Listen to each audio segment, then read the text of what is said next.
Today, we're going to dive into a pretty dramatic cross-border coup attempt in West Africa that honestly you don't hear about all that often.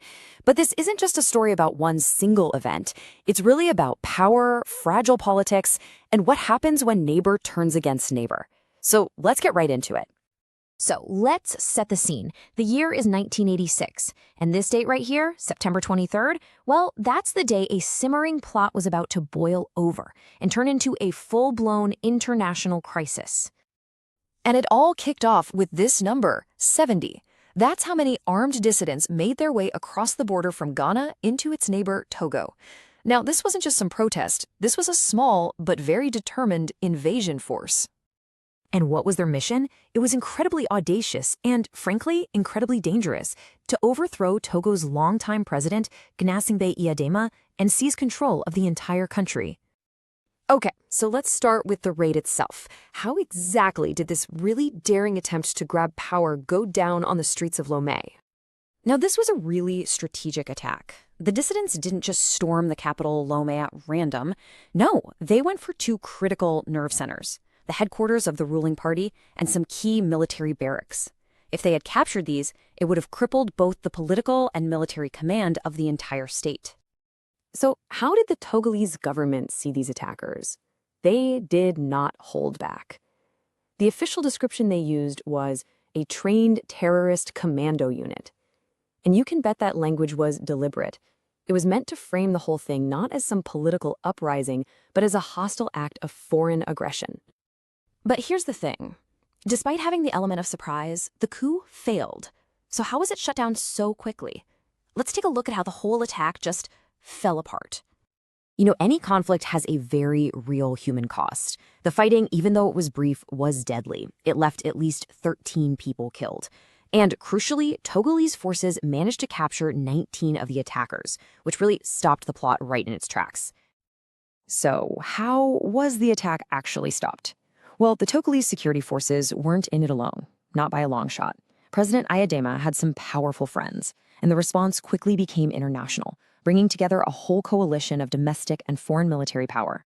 And we're not just talking about a statement of solidarity here. We're talking about actual boots on the ground. France, which was the former colonial power, sent in troops and even warplanes to back Ayadema's government. And Zaire, which is now the DRC, sent 350 of its own soldiers. So once the military threat was neutralized, you'd think things would calm down, right?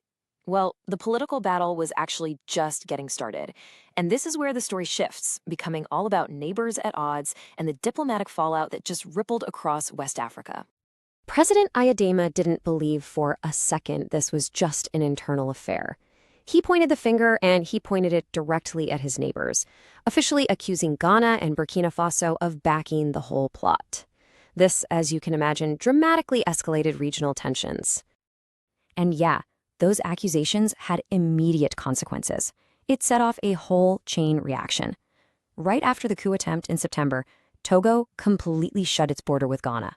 Relations were basically frozen for months, messing up trade, travel, everything, until the border was finally reopened the next year. So what was the ultimate results of all of this? That brings us to our final section: power, politics, and parallels, where we can really examine the long-term consequences of this whole affair. So think about it. What do you do after you've survived a violent coup, faced down your enemies, and accused your neighbors of conspiracy? Well, if you're President Ayadema, you call an election. And he did just a few months later in December 1986. And the results of that election?